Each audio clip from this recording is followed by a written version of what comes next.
Perfect. Well, thanks for being here with me today, Claire. I know that we connected a little while ago, and it was a pleasure to meet you, knowing that obviously you work in the leadership space with business owners, and you really integrate what it means to build leadership from within the organization and how it trickles down throughout the company. And we obviously made a great connection because I come in as a consultant or operations consultant and really integrate the mindset that you instill in leadership and how that can be implemented into the operations. And that really led to an amazing conversation of what is to come in the employee market, being that I think we're up to 30 million people who are unemployed right now. And we came up with the phrase, I guess, that came through that conversation was, what is going to be the difference between the buyer's market and the builder's market when it means to bringing in new employees in the business sector. So that is what our topic's going to be about today. And I am really excited to bring this forward to our listeners so that they can gain some insight from our perspective and see what they can do with it. So Claire, go ahead and introduce yourself. Tell us what you do. Sure. Glad to be here. And I echo everything you said. I think our opening conversation was so dynamic and so energizing. And I think we, see the landscape, the employment landscape and the business landscape similarly, although we bring different perspectives to it. So my name is Claire Chandler. I am the president and founder of Talent Boost, which is a strategic leadership and HR consulting company. Our mission is to help complex, growing organizations attract and retain the right talent needed to achieve their mission. So it is very mission-centric, focusing on aligning leadership, rallying teams around a unifying vision, and really sort of empowering and challenging companies to raise their game so that they can build businesses and workplace cultures that everyone can be proud of and enthusiastically contribute to. Yeah, and I think that's where I felt a huge connection with you because you said mission driven. And for myself, as an operations expert, I really work to systemize and document my clients' operations so that they don't have to and they can really focus on growth. But people really think of operations as a very mechanical process. But for me, it's really driven by the mission and vision of the business owner. And that's really what sets me apart as an operations expert is that I create customer service from within the organization. So that obviously includes, documenting the employee and customer journey. And without taking that big mission and this, the vision of the business owner, it's incredibly difficult. If not, you can't at all create that for, a really true, robust operations. Another thing that I do also is teach businesses how to find and integrate remote talent, which is a huge thing these days with the new normal. And we'll talk a lot about that. And how can you find talent that is really going to integrate into the organization for that long-term partnership, right? That's so right. The way that you can find me is at veronicataylorconsulting.com. And if you're looking for me on LinkedIn, you can just search for Veronica Taylor Consulting. So and I should have mentioned that you can find me on talentboost.net, or you can look for Claire Chandler, SPHR on LinkedIn. Beautiful. Awesome. So that really brings us to the core of our conversation. And I would love to get your take from that, mission-driven leadership development mindset. What are you going to, or what are you seeing in regards to that buyer's market versus builder's market when it comes to new employees and how the market's going to change for organizations and how they're going to have to look and find for talent? Yeah, absolutely. And it's such a critical topic, and it is to me a very mission critical distinction between looking at this candidate market as a buyer's market, which a lot of companies are doing. As you said, we've got about 30 million plus workers out there in the US who have filed for unemployment. I think the statistic coming out at the end of April from the Bureau of Labor Statistics, we're closing in on 15% unemployment. And this is after less than a year ago, we were at historic lows in terms of unemployment. And depending on who you listen to and who you talk to and what newspapers you read, they're predicting that unemployment rate is, going to double, if not even go higher. So, a lot of employees, a lot of companies, a lot of candidates are looking at that with a very pessimistic and nervous view. And while that's understandable, I try to find the silver lining in challenges like this, especially in my work with companies, right? And so when we look at a candidate market that all of a sudden is very target rich, there are a lot of candidates out there. It is a natural instinct for companies to say, okay, let's scoop up as much talent as we can. We'll kind of figure out, where to slot them in, but, let's take advantage of the fact that the war on talent is behind us, and we can, we've got sort of our pick of people. And I would really caution companies, and I caution my clients against that mentality, for a couple of reasons. But, to me, there has been in recent history no greater opportunity than right now to rebuild your company from within. A lot of companies, big and small, have had to make some very difficult decisions in either furloughing or laying off employees, closing divisions. We know, unfortunately, many businesses have shuttered their doors permanently. There will likely be more to come. But to me, if you look at this as a buyer's market, as a builder's market versus a buyer's market, you see that there's an opportunity now to say, okay, we can see our way through this crisis. We don't really have an end point yet, but we've kind of gotten into a groove where we know how we are going to get through this, right? And so looking at the market and saying, every new person we add back into our business and back into our culture has to contribute to our mission.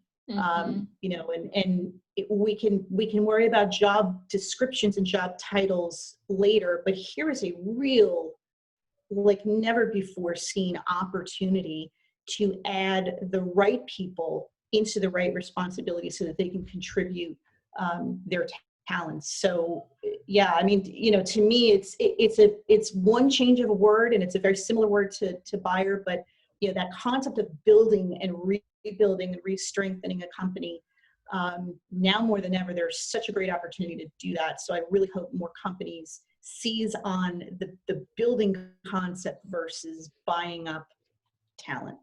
Yeah, I couldn't agree more. And one of the things that I am also noticing is that, companies who were lucky enough, I would say, because obviously none of us saw this coming, that were already working on that bigger mission and picture and really integrating it throughout their organization, are almost ahead of the curve, because they understand what they have to do to make sure that they're positioning themselves from within. And that really what has happened has changed our focus again to that very mechanical way of working and operating in business, to becoming very humanistic and really taking into consideration the people within our organization. And we're more and more grateful than ever for those who work with us and for us.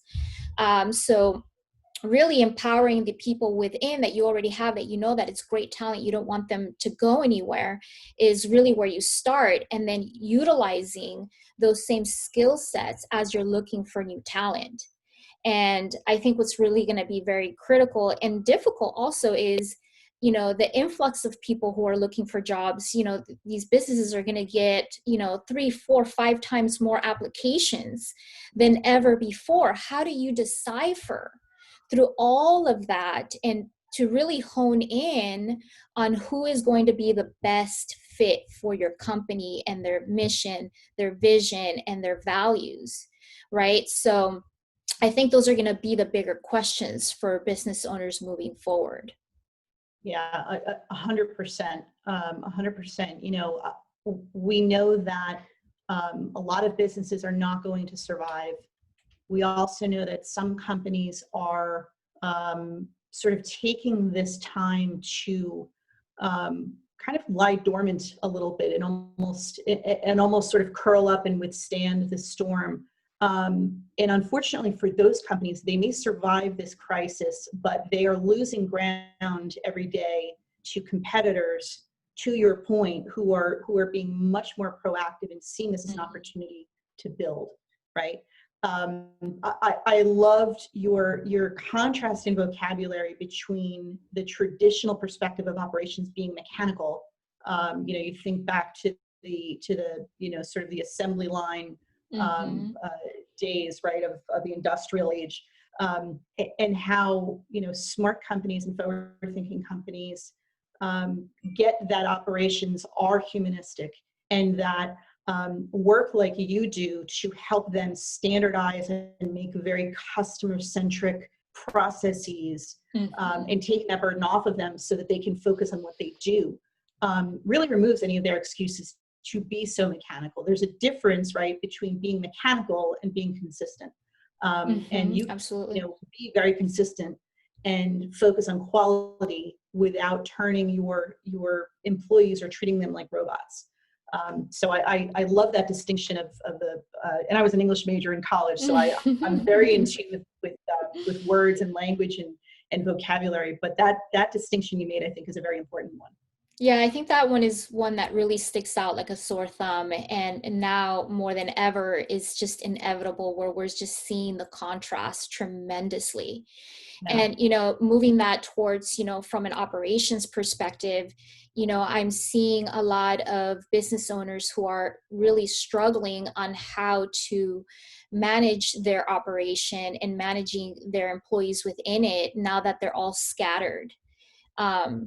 Which is really interesting for me to watch. I have a different perspective because I've been working remotely for 6 years. And, I would say about 70% of my clients are all online based, right? So what we're seeing mainstream business having to kind of pivot and learn to mitigate and manage is what many businesses have actually been doing for quite a while now. So, Right. how do they function from having a brick and mortar where they have a location full of employees, and then now all of a sudden they're all spread out? And what I'm seeing is that the business owners lose this sense of security because they've been trained and conditioned to believe that they can mitigate and track and qualify productivity by seeing people physically. And that is not the case anymore, right? They were literally forced to take a different approach. And what I've seen within clients is like, wow, you actually do work more when you work from home than you do in the office, which is really interesting. So I asked one of my business owners, so what do you think about how does that feel for you, that before you had such a rejection for allowing your employees to work remotely, versus now? And they're like, I I'm blown away. Everybody is working a lot more efficiently and are communicating better because they don't have to deal with the commute, they don't have to deal with picking up their kids from school. And there are challenges, don't get me wrong. Obviously we're all going through challenges in regards to how do we manage our day now. But how can you manage your team remotely now is definitely one of the biggest questions. So I'd love to ask you from, the big picture leadership mindset, what do you think business owners are really going to need to be able to manage their teams from, virtually? Yeah, it's a great question. And I liken it to people that have been in corporate roles for most of their careers, making the switch to more of an entrepreneurial type of a career. And when you are about to make that transition, You think, oh, this is going to be fantastic. I'm going to have the flexibility to work from home and set my own hours and set my own pace. And you leave that 9 to 5 having to be accountable to physically be in an office and report to somebody on a Friday, and you start that following Monday morning being the captain of your own destiny. And a lot of people struggle with that in the beginning, because it does, while it gives you a lot of flexibility, it does require you to figure out your own self-discipline in terms of getting into a rhythm, getting into a routine, and really developing some good work habits that, it's sort of the do the right thing while no one's watching, right? You don't have the boss walking by your office to make sure you're in there and you're working and you're being productive. So it is a bit of a challenge. I think, it took the companies that had to sort of get forced into this pivot to remote work and telecommuting and flexible work and all of that, lost a little bit of ground in the first couple of weeks while everyone got their footing and figured out how to make the best use of the time they were spending commuting and dropping off the kids and getting everything squared away, to now not having to stick everything into a 9 to 5 workday, but can start a little bit earlier, work a little bit later, take breaks when they need to, spend time with their family. So there's so many positives that have come out of that, not to mention the efficiency and productivity you mentioned. I think one of the other bigger challenges is, from an end user perspective, in this case being employees, they've sort of caught on to, okay, here's my new rhythm, here's how I'm going to juggle everything, and we're seeing morale go up, with these individual employees who now have that flexibility to work from home. But what we're also seeing is that the middle managers, this pivot to remote work has exacerbated some of the management skill deficits that existed when everyone was reporting to a brick and mortar environment, right? And so every client I have ever worked with and every manager I've ever talked to, when I say, what is, the biggest skill gap with your middle managers in particular, they say it's communication. And so if they haven't gotten that nailed down to where it's very effective when they can see people every day, technology or not, you are going to struggle with that even more when, there's not that person, sitting in the next office or down the hall. And so that kind of brings in that the trust concept, right? I know some companies that are sitting there saying, we feel qualitatively like our people are happier, they're more efficient, they're more productive, but I'd like to see the data on that. And I get it. There's always going to be that, that component where they have to show that return on investment. But I have cautioned people who kind of go down that rabbit hole to say there's a time to sort of, in retrospect, count up, what your business gained in terms of bottom line efficiency and what it might have given up, to free up cash flow, et cetera. Now is not the best time to be counting the beans. Now is the best time to be checking in with your employees, even more so, and not to count how many widgets they've produced in a day, but to just check in on their mental well-being. Absolutely. They get flexibility and all of that, and they get hopefully more time with their family and their kids and their dogs, etc. But there's still the separation that has to be managed. So, that switch to remote work, which quite frankly, I do not see us reverting 100%, back to reporting to work 5 days a week, 8 hours a day. I think we have made that shift permanently, not 100% that it's going to be remote work, but I don't see the pendulum going all the way back to where it was pre-COVID.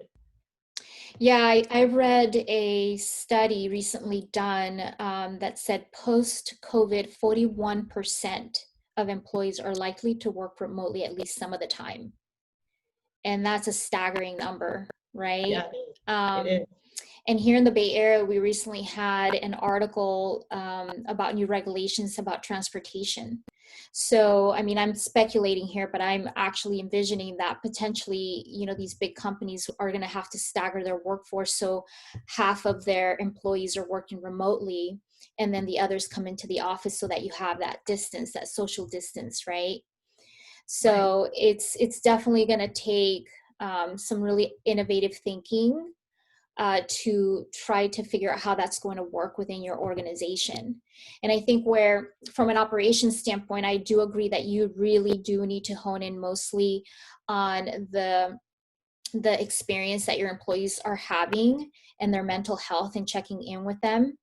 But from an operations perspective, how can you begin to document this experience so that you can always see or get ahead of any issues that you may be having internally? And that's where the employee journey really comes in.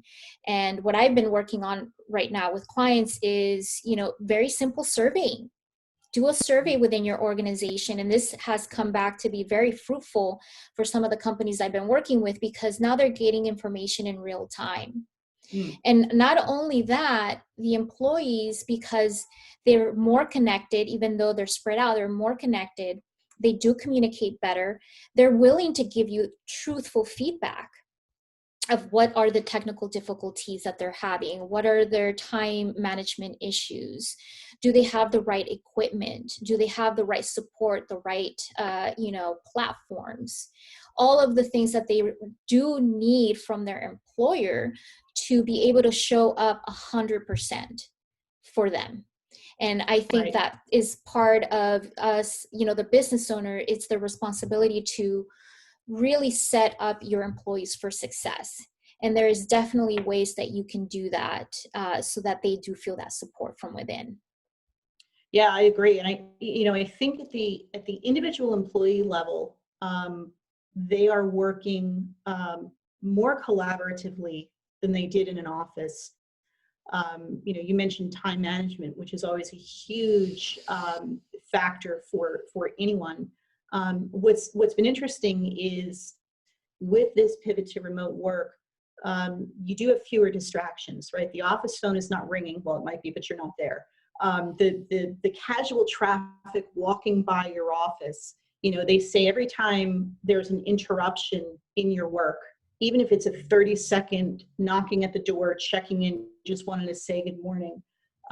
There's a statistic I have read repeatedly that says for every one of those interruptions disrupts you for 10 minutes, regardless of how long that interruption took. And so when you start to add those up during the day, if you're reporting into an office 5 days a week, 8 hours a day, you can start to see how you're even feeling like yourself that you were productive starts to erode. So now we've pivoted to remote work. It's been a few weeks, if not a few months, for a lot of businesses. They've gotten into a rhythm where the employees themselves have kind of figured out their way of working. If they have a question, they pick up the phone, they call a colleague, they call their boss. And so I have definitely seen that communication improve, and I've seen collaboration improve, which was always a big, must-have, but a big development gap organizationally. I think the key with making this work, both through the duration of whatever this COVID crisis will continue to bring, and beyond, because it has permanently changed the way we will do business. The key success factors to me comes back to what we said at the top of this discussion, which is mission clarity. The clearer a company is on what their mission is, right? Why they are in business to begin with. What is their purpose? Not what's the product they produce, but why are they even in business? What are they all there collectively to achieve? The clearer they can be on that, that informs how you communicate, what you communicate, how you convey expectations, how you give coaching and corrective feedback, and how you even make decisions, because you sort of have this very clear compass, right? And you say, okay, if this initiative or this objective or this expenditure moves the needle toward our mission or toward our long-term vision, then it's a go. If it doesn't, then it's superfluous and we don't need it. And so, this kind of time where people have had to scale back and prune and, let go of employees or divisions or what have you, is also a time for every company to make sure they've got that nailed down. If they already were clear on their mission, great. It's a great time to do a pulse check and reconfirm that that's the mission, in fact, that we want to have, we should have, and we've been communicating. And then for those companies where that has been fuzzy, they need to really take this opportunity to really clarify their mission. And then, of course, from that stems, what are the values that are going to prop up that mission? If they can achieve that, if companies as a whole at the top levels can achieve that mission clarity, then managing a remote workforce, managing a brick and mortar workforce becomes much, much easier. And I know that's a relative term, but it does become much easier because they do have that guidepost that constantly they're measuring what they say, what they do, who they hire, and how they train against, does this align with our mission? Yeah, I agree. Yeah, and in closing, I will just say that one of the tangible ways that they can start mitigating this internally is to really just make a list of the roles, the job roles that can be done virtually. And you probably already figured out which ones those are, and optimize those, right? Look at the infrastructure, the workflow, the standard of operating for those roles, and maximize them, because they will need to be revised now that they're going to go virtual. And then obviously make a second list of those that are that can somewhat work remotely, and see what optimization you can do there. And then obviously identify those that can absolutely not be done remotely. And then, like you said, tie it back up to the mission of the overall business, and what are you there to provide? What service are you there to give?